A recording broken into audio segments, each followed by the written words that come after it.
Of law, कानून का शासन।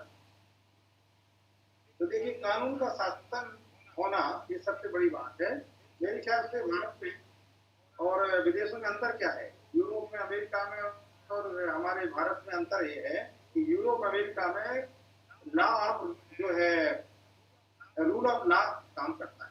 जैसे वहां पर जो नियम बना है कि आपको इस डायरेक्शन में चलना है, लेफ्ट चलना है तो लेफ्ट ही जाएंगे, या यूएसए में जाएंगे तो वहां राइट चलना पड़ता है, कीप राइट। हमारे यहाँ कीप लेफ्ट है, वहां पर कीप राइट है, तो राइट ही चलेंगे। ऐसा नहीं कि हम तो लेफ्ट चलेंगे, या कभी यहाँ से ओवरटेक करेंगे, कभी वहां से ओवरटेक कर जाएंगे। तो ऐसा वहां नहीं है, क्योंकि रूल ऑफ लॉ कहता है कि आपको यह कार्य करना है, ये कार्य नहीं करना है। भारत में और बाहर यही अंतर है कि हमारे यहाँ रूल ऑफ लॉ कुछ भी नहीं है।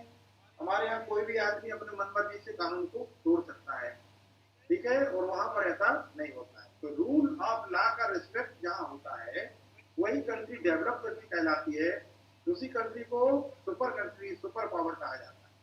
अभी हम इस मामले में थोड़ा पीछे है, जिसको हम इसको प्रोत्साहित करना, बढ़ाना है। और अन्यथा क्या है, मछली के कानून लॉ ऑफ फिश हो जाता है, मत न्याय हो जाता है, जिसका अर्थ ताकतवर कमजोरों पर प्रबल हो जाता है।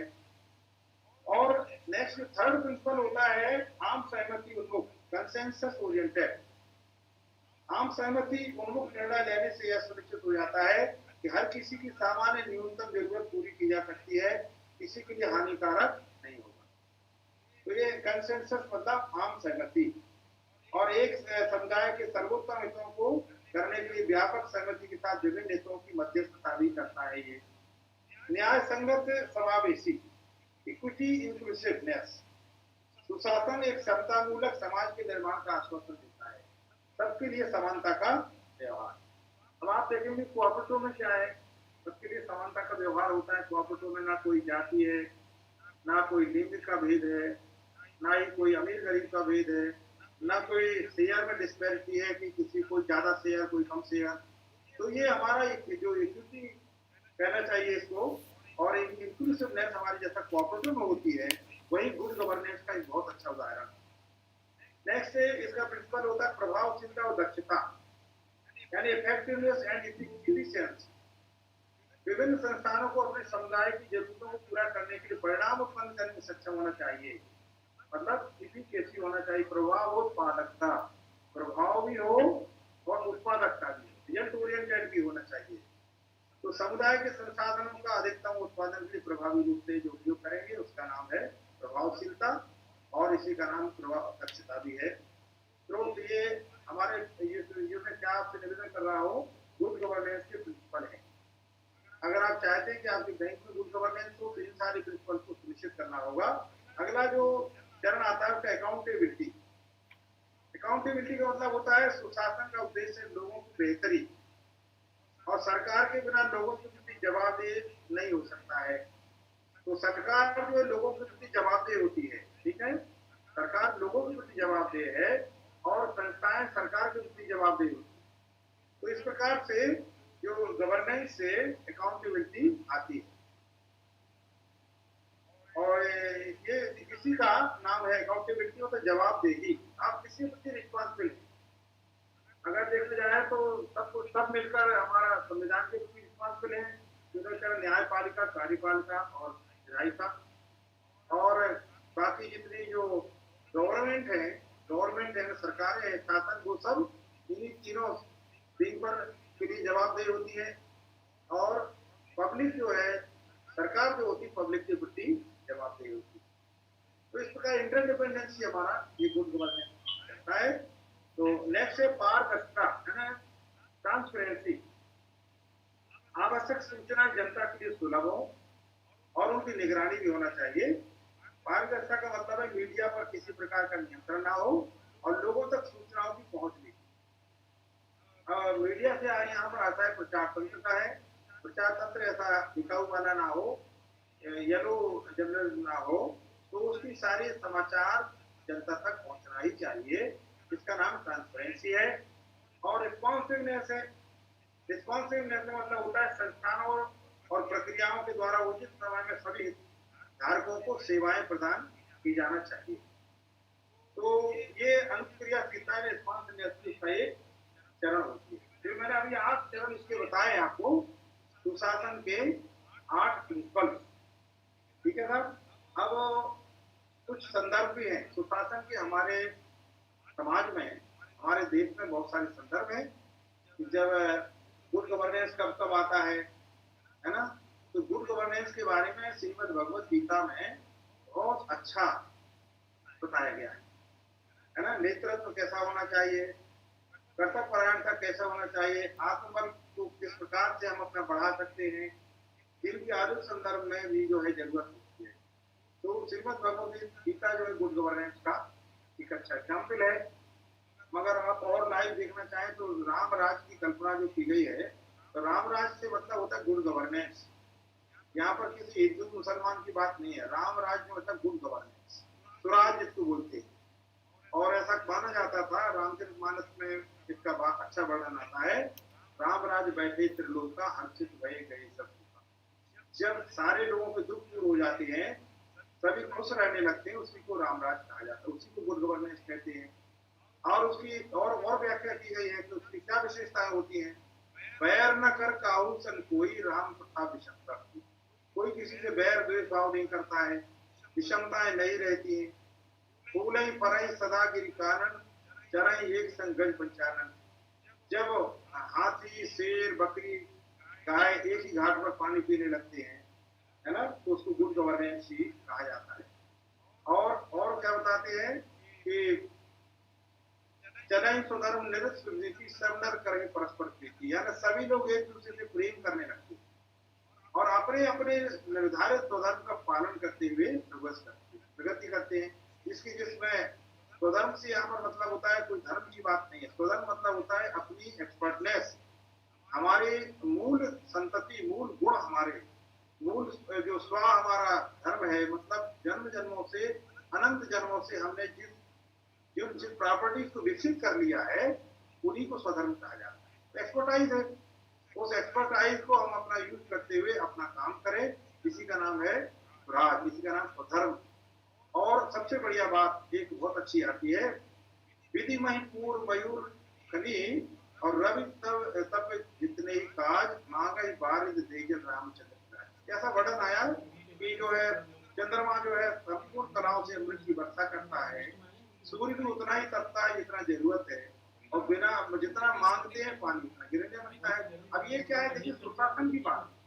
अब इसको खाली इतना ना समझे कि कोई विश्व बैंक ने कोई नए शब्द हमको ला के दे दिया है या 2014 में इसका विस्तार, ऐसा नहीं है। संदर्भ में हम देखेंगे तो कौटिल्य के अर्थशास्त्र में, रामचरितमानस में, गीता में, और ईसा के पूर्व दूसरी शताब्दी में राजा लोगों की कार्यों, लोगों के कल्याण को सर्वोपरि माना गया। और चंद्रगुप्त का साम्राज्य जो था कौटिल्य के अंतर्गत मार्गदर्शन में, वो भी स्वराज का एक बहुत बड़ा उदाहरण था। हमारे जो उज्जैन के महाराज विक्रमादित्य जी है, राजा भोज है, ये सब सुशासन के पर्यायवाची माने। महात्मा गांधी ने भी स्वराज पर बड़ा जोर दिया था, इसका अनिवार्य तो मतलब था सुशासन, गुड गवर्नेंस। इस प्रकार से भारतीय संविधान में और जो है इसके महत्व को स्पष्ट रूप से रेखांकित किया गया कि संप्रभु समाजवादी धर्मनिरपेक्ष लोकतांत्रिक गणराज्य पर आधारित है। साथ ही यह लोकतंत्र कानून का शासन और लोगों के कल्याण के लिए भी प्रतिबद्ध है। सतत विकास के लक्ष्यों के जो है इसको सुशासन से जुड़ा हुआ माना जा सकता है कि सतत विकास करना भी सुशासन के लिए आवश्यक है। और इस प्रकार से पूर्व संयुक्त राष्ट्र के महासचिव कोफी अन्नान के द्वारा सुशासन मानव अधिकारों के लिए सम्मान और कानून का शासन सुनिश्चित करता है ना, और लोकतंत्र को मजबूती, लोक प्रशासन में पारदर्शिता, सामर्थ्य को बढ़ावा देता है। गुड गवर्नेंस का इस प्रकार से ये जो संदर्भ मैंने आपको बताया। अब अगला इसी का जो पार्ट है कि भारत में सुशासन की पहल, तो हमारे देश में क्या पहल हुई है जिसको हम कहेंगे कि सुशासन लाने की दिशा में हम लोग प्रयास कर रहे हैं या सरकार प्रयास कर रही है। इसमें बहुत सारे प्रयास हुए हैं।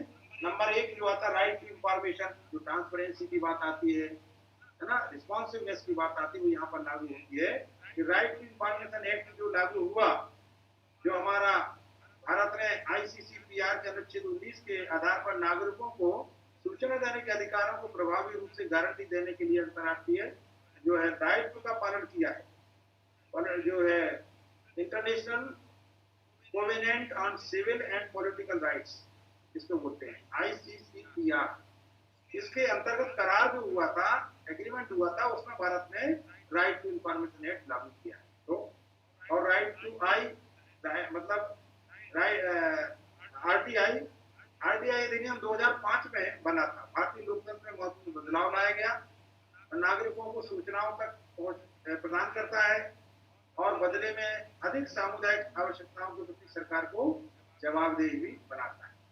तो ये प्रयास ये था पहल। दूसरा है ई गवर्नेंस। ई गवर्नेंस से मतलब होता है नेशनल ई गवर्नेंस प्लान, जो है सभी सरकारी सेवाओं को नागरिकों के लिए उनके क्षेत्र में सुलभ बनाना, कॉमन सर्विस डिलीवरी आउटलेट के माध्यम से उपलब्ध कराना और किफायती लागत पर ऐसी सेवाओं की दक्षता, पारदर्शिता, विश्वसनीयता सुनिश्चित करने के लिए लागू की गई ई गवर्नेंस।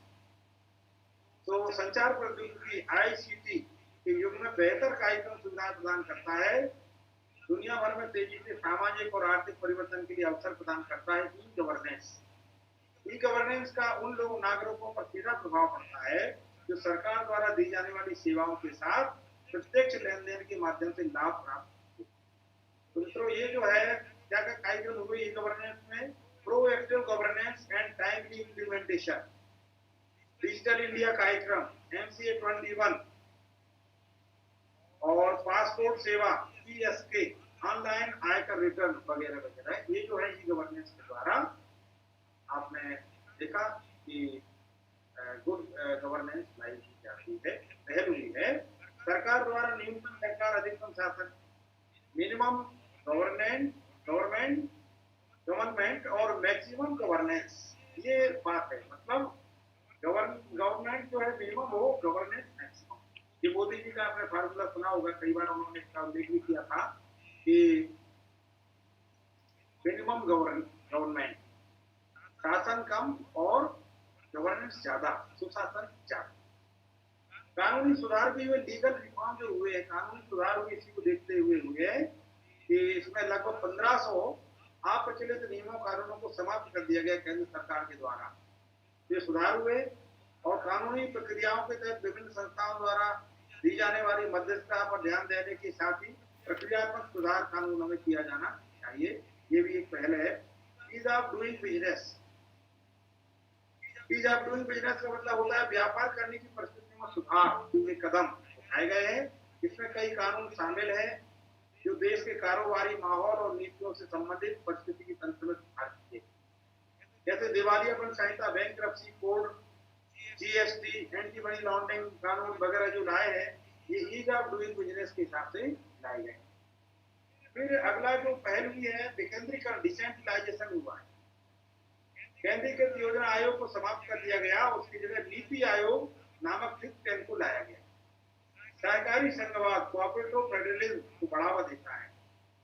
ठीक है, कोऑपरेटिव फेडरलिज्म, इसको बढ़ावा दिया गया है केंद्रीकृत योजना आयोग के स्थान पर।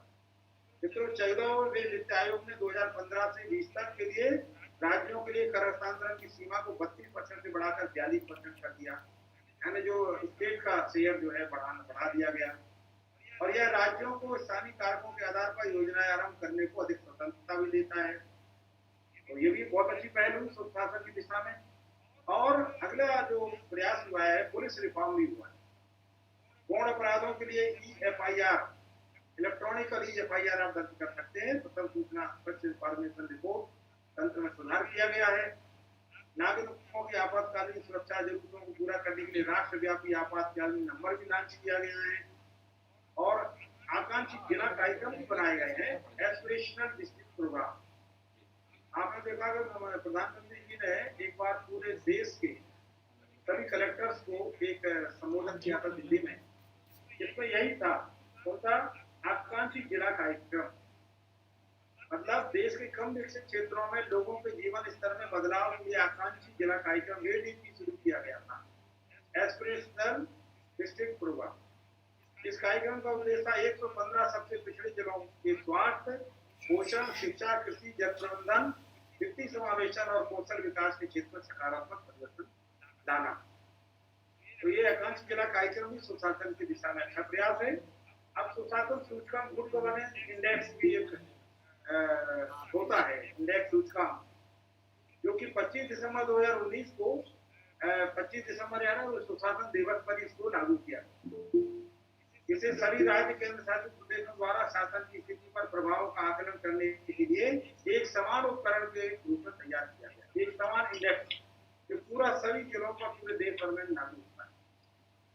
ठीक है, ये भी एक सुशासन की दिशा में अच्छी पहल हुई है।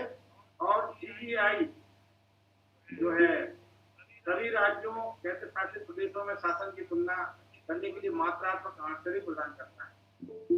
गुड गवर्नेंस इंडेक्स DEI मतलब शासन में सुधार के उपयुक्त रणनीति बनाने लागू करने में राज्यों केंद्र शासित प्रदेशों को सक्षम बनाना, ताकि शासन व्यवस्था को और बेहतर और परिणामोन्मुखी बनाया जा सके। तो ये पहल हुई हमारे देश में सुशासन लाने की दिशा। अब सुशासन की राह में कुछ चुनौतियां भी हैं, उनको भी जानना चाहिए। तो क्या चुनौती है? सबसे बड़ी चुनौती है राजनीति का अपराधीकरण। ठीक है साहब, जो है ऐसी बहुत सारी रिपोर्ट निकलती हैं। 2019 में एक रिपोर्ट थी कि लोकसभा के कुल सांसदों में 43% सदस्य आपराधिक केस का सामना कर रहे हैं। इसमें वर्ष 2014 की तुलना में 26% की वृद्धि भी हुई थी। तो ये चिंता की बात है कि भाई इतनी बड़ी संख्या में राजनीतिक लोग अपराधों का सामना कर रहे हैं, केसों का। तो राजनीति का अपराधीकरण और राजनेताओं, सिविल सैनिकों, व्यापारिक घरानों का गठजोड़, सार्वजनिक नीति निर्माण शासन पर बुरा प्रभाव डालता है। ये बड़ी हमारी चुनौती है राष्ट्र में। और इस प्रकार से यद्यपि जनता के बीच राजनीतिक वर्ग का सम्मान लगातार कम होता जा रहा है, इसलिए ऐसे किसी व्यक्ति जिसके खिलाफ गंभीर और जघन्य अपराध, भ्रष्टाचार से संबंधित आपराधिक आरोप लंबित हो, इनको अयोग्य घोषित करने के लिए जनप्रतिनिधित्व कानून 1951 की धारा 8 में संशोधन आवश्यक है। मतलब उसमें एक संशोधन में ये प्रस्तावित किया गया था, हालांकि लागू नहीं हुआ है, कि जनता जिस प्रकार से अपने जनप्रतिनिधि को भेजती है सदन में, उसको वापस बुलाने का भी अधिकार होना चाहिए। यदि वो काम सही नहीं कर रहा है, आपराधिक गतिविधियों में संलग्न है, तो जनता जो है उसको वापस बुला सके। ये संशोधन प्रस्तावित है जो अभी लागू नहीं हुआ। इसके अलावा करप्शन जो है बहुत बड़ी चुनौती है मित्रों। शासन की गुणवत्ता को सुधारने में भ्रष्टाचार एक बहुत बड़ी बाधा है ना। मानव लालच भ्रष्टाचार का चालक है। मानव लालच भ्रष्टाचार का चालक, यह भारत में भ्रष्टाचार की बढ़ती प्रवृत्ति में योगदान के लिए जिम्मेदार है। ट्रांसपेरेंसी इंटरनेशनल द्वारा जारी भ्रष्टाचार बोधक सूचकांक के अनुसार भारत की रैंकिंग 78 से फिसलकर 80 होगी। तो भ्रष्टाचार के मामले में हम लोग प्रोग्रेस है और नीचे, ऊपर जाने की जगह नीचे हो रहे हैं। तो मित्रों, लालच जो है भ्रष्टाचार की, क्या बोलते हैं इसको, यहाँ स्लोगन दिया है, मानव लालच भ्रष्टाचार का चालक। तो लालच के बारे में कार्ल मार्क्स ने एक बहुत अच्छा अपने उपन्यास में लिखा है।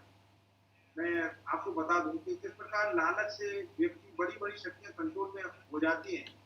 इसका बहुत अच्छा उदाहरण है। उन्होंने लिखा है कि एक जंगल में बहुत भयंकर सुअर रहा करते थे, जो कि बड़े खूंखार थे और अपने दांतों से जो बड़ी बड़ी फसलों को उखाड़ देते थे, पेड़ों को गिरा देते थे। उनको कंट्रोल करना किसी के बस में नहीं था, है ना। तब एक व्यक्ति ने जाकर उनको कंट्रोल करने के लिए योजना बनाई। उसने क्या किया, मक्के के दाने ले जाकर एक खेत में बिखेरना शुरू किया। और वो जो सुअर थे, जंगली सुअर ने जब देखा कि यहाँ पर मक्के के दाने पड़े हुए हैं, तो उनको खाने लगे वो, और उनको आदत में आ गया। धीरे धीरे वो रोज आने लगे और वो जो खड़ी फसलों को काटने की जगह मक्के के दाने खाने में इंटरेस्ट लेने लगे। कुछ समय के बाद उस व्यक्ति ने एक दीवार खड़ी कर दी वहां पर। तो वो दीवार के साइड से आकर मक्के के दाने खा जाते थे। उस व्यक्ति ने कुछ समय बाद 2 दीवार खड़ी कर दी। वो दोनों दीवार के बाद जो जगह है उसमें दूसरे मक्के खा जाते थे। उस व्यक्ति ने तीसरी दीवार खड़ी की, वो चौथी दीवार वाली जगह से वो दूसरे खाते थे। और एक दिन उसने क्या किया कि चौथी दीवार का जो जगह थी उसमें गेट छोड़ के और दीवार खड़ी कर दी। तो सुअर आए और गेट में से घुस गए और मक्के के दाने खाते चले गए। उसने एक दिन में कुछ नहीं किया, धीरे धीरे किया। और बाद में आखिरी दिन क्या किया कि जब सारे सुअर अंदर हो गए तो उसमें एक खिड़की लगा दी, गेट लगा दी, और सारे सुअर उसके भीतर अपने आप प्रविष्ट हो गए।